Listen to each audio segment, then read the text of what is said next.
الحمد لله نحمده ونصلي على رسوله الكريم أما بعد فأعوذ بالله من الشيطان الرجيم بسم الله الرحمن الرحيم قل هل يستوي الذين يعلمون والذين لا يعلمون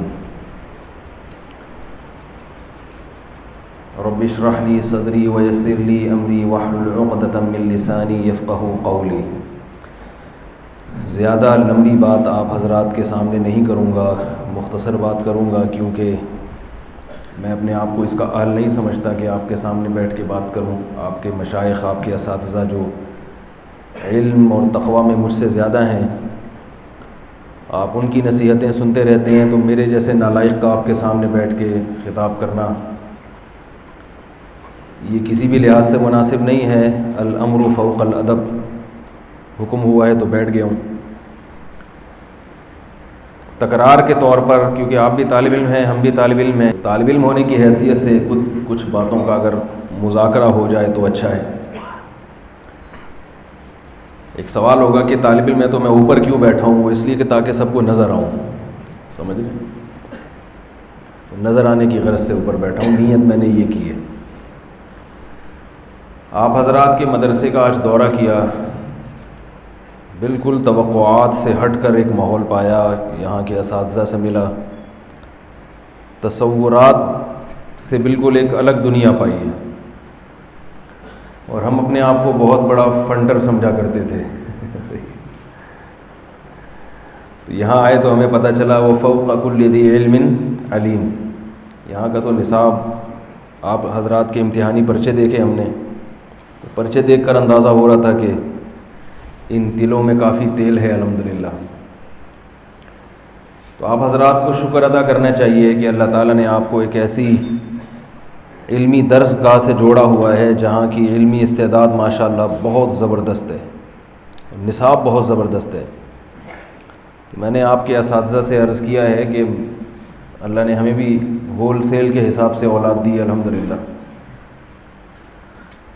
شریعت کے مطابق اولاد ہے ہمارے پاس۔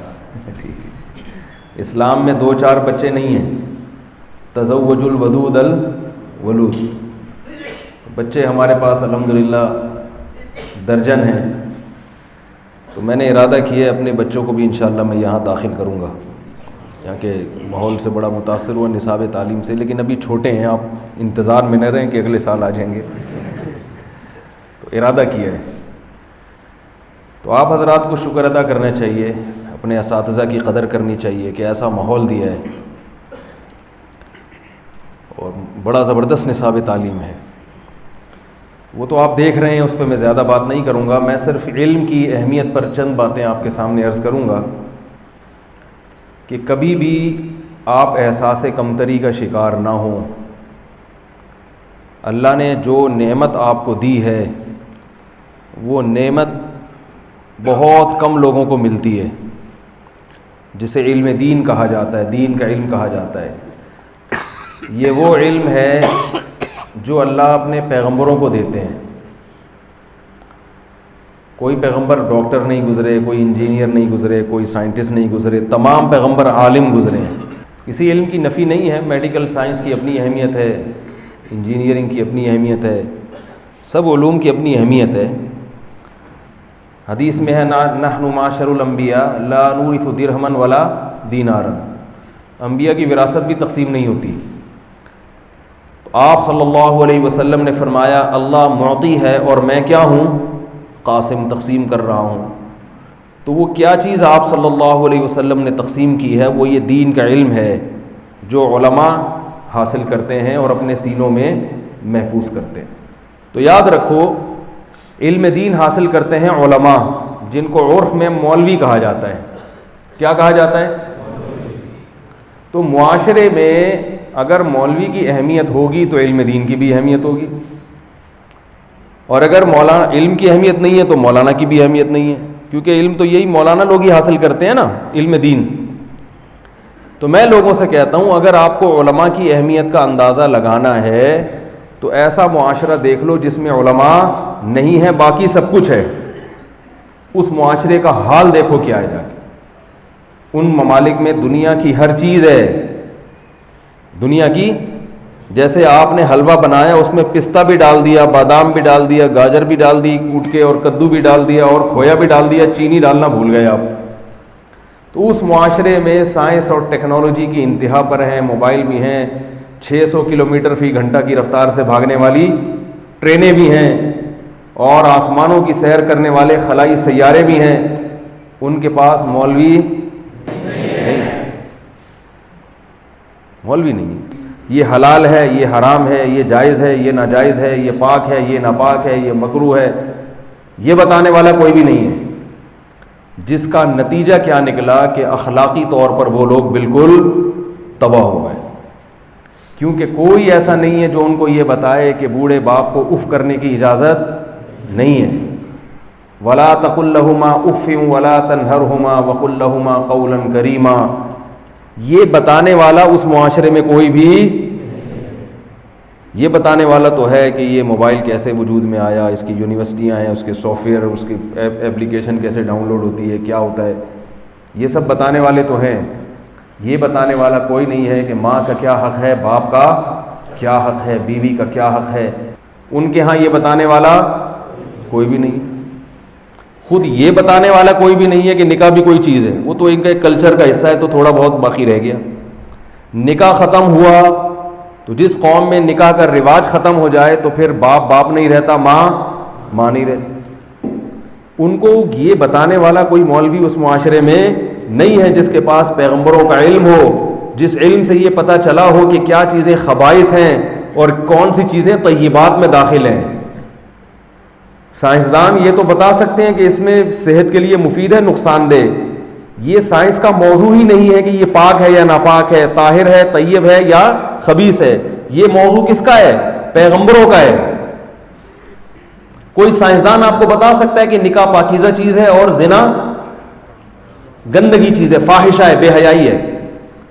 کوئی ایسی لیبارٹری ہے جہاں کسی عمل کو لے جا کے کسی مشین میں ڈالیں تو وہ فوراً رپورٹ دے دے کہ یہ پاکیزہ ہے اور یہ بے حیائی ہے؟ ایسی آج تک کسی سائنسدان نے کوئی مشین ایجاد نہیں کی. غیرت کیا ہے, بے غیرتی اور بے شرمی کیا ہے, یہ فزکس, کیمسٹری اور میتھ کا ٹاپک اور موضوع ہے ہی نہیں. انسان کو انسان بنانے کے لیے صرف میڈیکل سائنس کا علم کافی نہیں ہے. انسان کو انسان بنانے کے لیے اس علم کی بہت شدید ضرورت ہے جو علم پیغمبر لے کر آئے ہیں. اگر اس علم کو آپ انسانوں کی فہرست سے نکال دیں گے تو انسان میں اور گدھے میں کوئی فرق باقی نہیں رہے گا, کیونکہ انسان ماہیت کے اعتبار سے حیوان ہی ہے. میڈیکل سائنس میں جو انسان کی ڈیفینیشن ہے وہ کیا ہے؟ حیوان, مہذب حیوان, کوئی فرق نہیں ہے. لیکن انسانوں میں ایک الگ سے اللہ نے ایک چیز رکھی ہے, وہ اچھی صفات, جس کو قرآن میں کہا وَيُزَكِّيهِمْ. محمد صلی اللہ علیہ وسلم کیا کریں گے؟ ان کا تزکیہ کریں گے. تزکیہ کا مطلب کیا ہے؟ اچھا انسان بنائیں گے.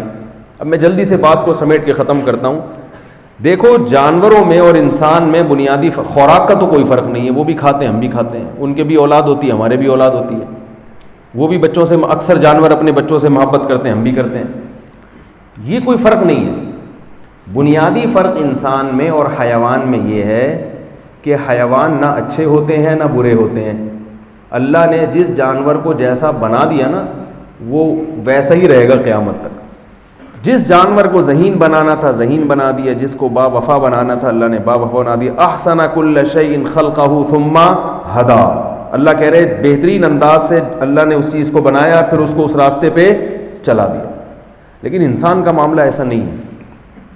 انسان اپنے اختیار سے با وفا بھی بنتا ہے اور بے وفا بھی بنتا ہے, خیر خواہ بھی بنتا ہے اور بدخواہ بھی بنتا ہے, محبت بھی کرتا ہے اپنے اختیار سے اور بولو بھائی نفرت بھی کرتا ہے, بزدل بھی ہوتا ہے اور بہادر بھی ہوتا ہے. کچھ قدرت کی طرف سے, کچھ اپنے اختیارات بھی ہیں اس میں. سچا بھی ہوتا ہے اور جھوٹا بھی. اللہ نے جیسا بنا دیا. انسان کا معاملہ ایسا ہے کہ یہ سیکھنے سے اس میں وفا پیدا ہوتی ہے, اپنے اختیار سے یہ سوچتا ہے, شکر گزار بنتا ہے. جانور اپنے والدین کے فرمانبردار نہیں ہوتے, ایک وقت تک ان کے والدین پالتے ہیں, پھر رشتہ ختم. انسان یہ سوچتا ہے کہ جس باپ نے مجھے پالا، جس ماں نے مجھے پالا، میں اس کو بڑھاپے میں کیسے چھوڑ دوں. کچھ لوگ چھوڑ دیتے ہیں اور کچھ لوگ وفا کرتے ہیں. جو وفا کرنے والے ہیں وہ اچھے کہلاتے ہیں، اللہ کے فرمانبردار کہلاتے ہیں، ان کے لیے جنت ہے. جو وفا نہیں کرتے وہ برے کہلاتے ہیں. کتے کو وفا پر ثواب نہیں ملتا، نہ جنت نہ جہنم. لومڑی کو چالاکیوں پہ جہنم کی وعیدیں بولے بھائی نہیں ہے. کوے میں اگر توکل نہیں ہے تو اس بے توکلی پر اس کو سزا نہیں ملے گی قیامت کے دن.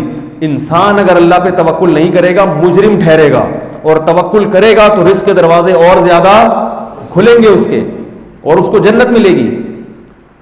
تو یہ جو انسان کی ایک پوری زندگی ہے جس کو تزکیہ کہا جاتا ہے کہ اچھی صفات سے آراستہ ہونا، جائز کام پر اکتفا کرنا اور حرام اور ناجائز سے اپنے آپ کو بچانا، یہ علم کیا ڈاکٹروں کے پاس ہے؟ بولو بھائی، یہ سائنسدانوں کے پاس ہے یہ علم؟ تو اتنا اعلیٰ اور اشرف علم جو انسان کو انسان بنانے کے لیے ضروری ہے، اس علم کا حصول صرف دینی مدارس سے حاصل ہوتا ہے. مدارس کے علاوہ وہ علم کہیں بھی تقسیم نہیں ہوتا. کتنی خوش قسمتی کی بات ہے کہ اللہ نے مجھے اور آپ کو اس علم کے لیے منتخب کر لیا جو علم انسان کو انسان بنانے کے لیے ضروری ہے. اور دوسروں کو اللہ نے انسان کا جو مادہ ہے، انسان کی جو جسم ہے، اس کے لیے اللہ نے منتخب کیا، اور ہمیں انسان کی روح کے لیے اللہ نے منتخب کیا. یہ بڑا اعلیٰ اور عرفہ علم ہے. اللہ تعالیٰ ان باتوں پر مجھے بھی عمل کی توفیق عطا فرمائے، آپ حضرات کو بھی. تو علم دین کا مقصد تو سمجھ گئے نا آپ لوگ، ضرورت اور اہمیت تو سمجھ گئے نا. انگریز کے پاس ہے یہ علم کے حلال حرام، یہ ان کی ڈکشنری میں ہی نہیں ہے. طہارت، پاکی ناپاکی کیا ہے کچھ نہیں جانتے وہ. حقوق کیا ہیں، کسی انگریز سے پوچھو والدین کے کیا حقوق ہیں، وہ کہے گا پتہ نہیں کیا حقوق، کہیں گے اولاد کے کیا حقوق ہیں، یہ کیا ہوتا ہے، یہ جانتے ہی نہیں وہ لوگ یہ چیزیں. علماء کی وجہ سے معاشرے میں الحمدللہ محبت ہے، صلہ رحمی ہے، والدین کے حقوق ہیں. یہ تو آپ کی وجہ سے ہیں. تو اس لیے اپنے آپ کو خوب شوق و رغبت کے ساتھ علم حاصل کریں، اور یہ سمجھیں کہ اللہ نے آپ کو سب سے زیادہ اونچے کام کے لیے منتخب کیا ہے. اللہ تعالیٰ سمجھنے کی، عمل کرنے کی توفیق عطا فرمائے. سبحانک اللہم و بحمدک، نشہد ان لا الہ الا انت، نستغفرک و نتوب الیک.